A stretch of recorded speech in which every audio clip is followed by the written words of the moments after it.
And away we go. It is the Nightcap, brought to you by Galactic Fried Chicken, right here on BearcatJournal.com. As always, visit www.galacticfriedchicken.com to download the app for Android, iPhone, everything Galactic.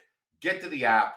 They will bring it right to your front door, pretty much anywhere inside the 275 loop, or Wednesday through Sunday, lunch and dinner. Get down to Dayton, Kentucky. Tell them to pump it up. Save yourself 15% on what has been voted for the second year in a row the number 2 chicken in the city, fried chicken in the city, and the number 2 chicken sandwich in the city, and the number 2 gluten-free option in the city. And it's just awesome stuff. So if you haven't been, get there now. If you have been, you know you want to go back. You know how good that stuff is. All right, Aaron. Big day for the Bearcats, especially for Wes Miller and the basketball program. So it was. Big day for Bearcat Journal. We've had a lot of good stuff, a lot of great content today. If you haven't, check out under the video tab my conversation with the newest commit, CJ Fredrick, who transferred from Kentucky to Cincinnati today. An awesome 15-minute conversation with CJ. You get to know a lot about him and what he's about and his relationship with Miller and coming home to be a Bearcat. Also a great BPP tonight with Zach Toller, who has known CJ Fredrick for a long time. They are both alumni of Covington Catholic High School. So a lot of good stuff around the CJ Fredrick commitment today. I think a good chance for the Nightcap tonight to kind of talk about where things are at with this roster, Aaron. 12 guys. They've got one more spot. Yeah. It'll be interesting to see where that goes. If Sinus Lukosius, I think is his name. I think it's in the vicinity. Whether it's right or wrong. Right now, until he signs on the dotted line, I think all we need to be is in the vicinity.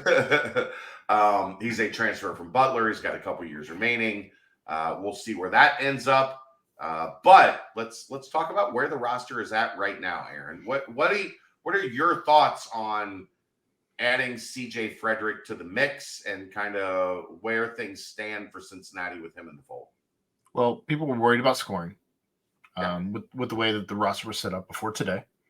And I think CJ Fredrick, so long as he stays healthy, and it's Fred Rick, not Fred Rick. It's Fred Rick. Just wanted to clarify. Fred Rick. Fredrick. Fred Rick. He's got 2 initials and 2 first names. So. Right. But he adds scoring. He adds scoring at a good clip. I believe 92% from the free throw line. Somewhere free throw shooter, yeah, for sure. Somewhere in the realm of 40+% from the 3-point line. Can create his own shot, and seems to me that people were worried about. And he can also pass well, if I'm not mistaken. Very good passer. Very good passer. So people were worried about how we were going to replace David DeJulius while he is not running the point. Seemingly at any point in time, I would think that he can at least pass the ball and shoot the ball as well as Dave was. And if you're looking to replace Dave with a guy who can get roughly anywhere between 12 and 25 on any given night and end up with maybe around, if he's that good a passer, and time will tell, 6+ assists, 5+ assists, sounds like you got your guy. I mean, that part will be interesting in terms of Dave played with the ball in his hands a lot. I think CJ is probably more of a Landers type. A spot shooter or find not necessarily, create your shot. But more he plays on the wing. He can play in the ball screen some. I don't know that he's Dave that plays out on top of. I solely mean on the statistic front. No, but to get 5-6 assists, you're going to need the ball in your hand a lot, is what I'm getting at. To average that. That's not to say you're not going to have a lot of games, but remember, Dave had a lot of games with 8-9 assists. That's how you average over 5. I think CJ's a guy that's more consistently going to have 3 to 5. 3 to 5 assists a game. I guess it's going to depend on their pick and roll too. I just want to right? make sure. I want to make sure expectations are in line with like what his game is about. I get that, but I guess it depends on how well they're running their pick and roll, and if you have 2 guys who can play off the pick and roll between Vic and Jamil, then I who knows what that opens up for this offense, because we haven't seen a Wes Miller offense with 2 guys that can play at a good level of pick and roll. Sure, but the guy that's going to get the assists off the pick and roll are going to be the guy playing with the ball in his hand on pick and roll is what I'm getting at. Dave did that a lot more than Landers did, is what I'm saying. Landers did some, and Landers was good at it. Landers also was passing the ball all the time. I mean, yes. So the good thing about CJ is the ball's going to move. He is not a guy where the ball stops. He is not a guy that needs isolation to be creative. He's not going to shoot from the logo? He'll probably shoot from the logo some because he has that type of range. Like, remember, if you go back to his 2 years at Iowa, it was like 47% his freshman year, 46% his sophomore year. He was one of the top 15 three-point shooters in the country by percentage in both of those years. So he might shoot from the logo. You're just going to feel real good about it going in if it's a clean look. So I just think usage-wise, like, it's important to discuss. He's going to be playing from the wing. He's going to be a guy that can spot shoot. He can attack a closeout, get to the mid-range, shoot from there, or be a creative passer from that point. And we'll see, like, as he's developed and if he's healthy. I think that's the biggest thing with CJ, that if he's healthy, he's in line to be a 13, 14, 15 point a game guy, even in the Big 12. So you see him. He's got to avoid the weird stuff. It's been weird. Yeah. What he's had to deal with. So you see him floating between 2 and 3.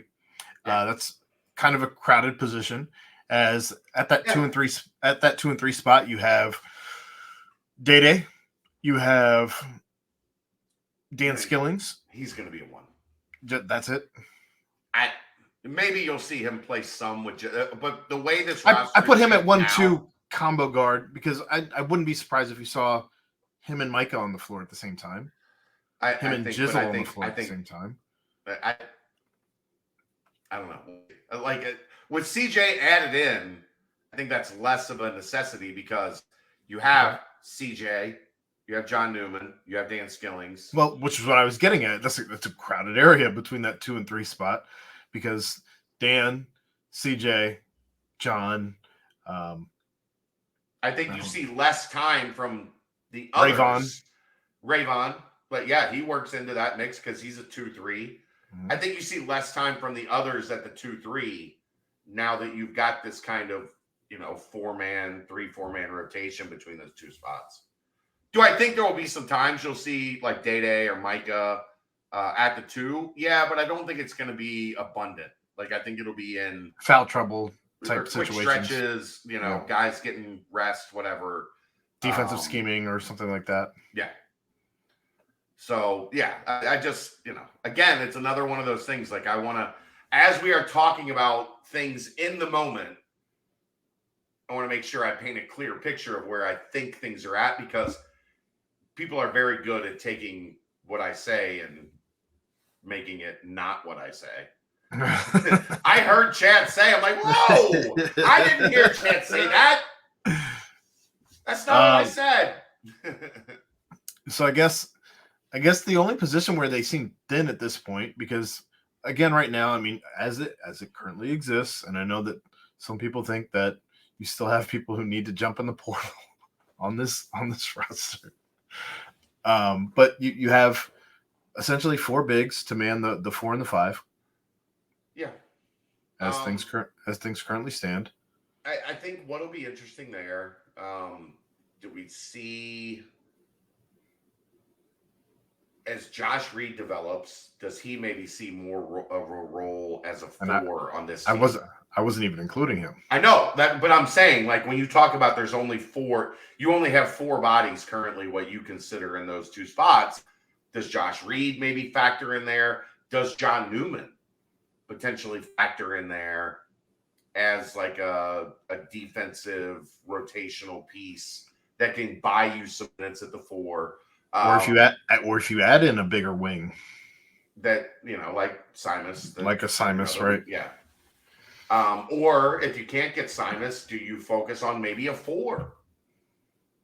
Where then you have a rotation of Reynolds, Locken, Oguama, and one other guy, that those 4 guys man those 2 spots, kind of. And Sage just still develops. Yeah, I mean, I think he can give you, like, I'm not ready to put him in the rotation for minutes until I start seeing things this summer to tell me where he's at in terms of his progression. I'm not going to put that expectation on him until I have a little better understanding of, like, where his development is at. I get it. I think that's fair. Like, I don't like putting unnecessary expectations on guys that I haven't seen enough to have an answer. No, that's always a big thing to me. I was talking to somebody today. They asked me about Day-Day. I'm like, I think Day-Day can be a very important piece, but I've never seen the kid play in person. So I can't, like, realistically. In my head, and I haven't watched nearly enough Day-Day stuff. I've watched a lot of the JUCO stuff, but I want to see guys live. In my head, I keep going to Kane Broom with Day-Day. And I don't know if that's. I don't even know if that's a great comparison, because Kane played against Division I competition. He was a transfer from another D1 school. Kane was not a junior college guy. No, Kane. He went to Sacred Heart, but right. But I'm just saying, like, I don't know yet with Day-Day. No, nobody knows. Right. And I'm not gonna like feed you guys some bullshit that I don't believe in. At the same time, you guys some bullshit. So I guess we have a lot of question marks then between Day-Day, Jizzle, Rayvon, Sage. Those are all question marks, so we don't know yet. We don't know what we have yet from John Newman, because coming off his injury, we know what he was. We don't know what he is coming off his injury. Still a question mark-ish. But those questions were questions we had long before CJ Fredrick was added and Jamil Reynolds was added. And we'll see who the final piece is. I think they still have one spot open. I think one thing we can all agree upon is the roster as assembled is better today than it was at the end of the season. It's better today than it was yesterday. You don't right? agree that it's better? You don't agree that it's better today than at the end of the season? Your leading scorer at the end of the season had a chance to come back. Okay. No, Dave was gone. I didn't know where you were going with that. I thought you were just going to say the leading scorer is gone, and no. You're 1 and 2. Dave was gone. Yep. Landers had the opportunity to come back. He didn't. Jeremiah transferred. That's still another right in that double-digit range scorer that you have to replace. So I think they're in the right direction. I think they need to do really well.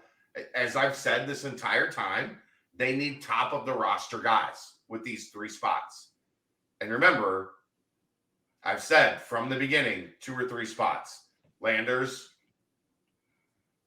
taking away the opportunity to return, which I thought he would keep longer. I thought he would go through the process with the ability to return. He went against that, and that cleared up the 3rd spot. And I've said all along, they need top of the roster guys from these 3 spots. It doesn't do you any good to add an 8th guy, a 9th guy right now. Not right now. You got a lot of 8th and 9th guys. Yeah. So we'll see what they do with the 3rd one. I really like Reynolds. I think he's got a chance to help significantly. I really like Fredrick because guess what? You lost almost all of your 3-point shooting from a year ago.